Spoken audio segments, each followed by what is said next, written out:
Mario, tremendous value in Intel that needs to be unlocked. Can TSMC, Broadcom or Qualcomm unlock that value?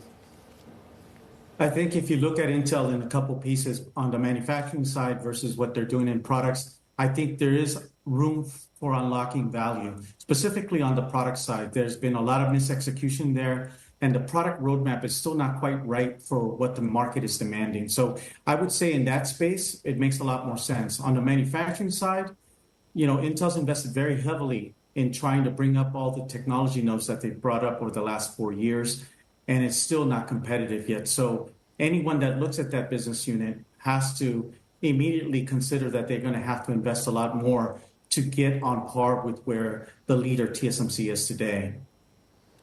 But investing in manufacturing is one thing, and that's obviously going to be welcomed by the current administration, but a complete takeover of Intel's factories, that may be something of a no-no. How do you, or how do those potential stakeholders thread that needle?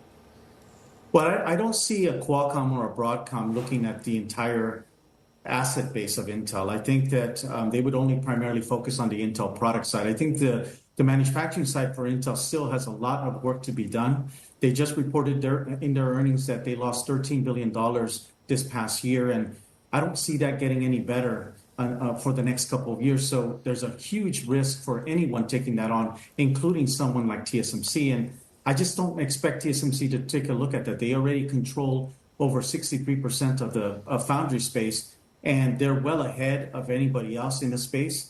And most of their customers already voted by giving their business to TSMC. So it wouldn't make a lot of sense. I think if you look at what the administration is trying to push, they're trying to bring a lot more inshoring of technology and capacity. But I think TSMC is already doing that by investing already in Arizona.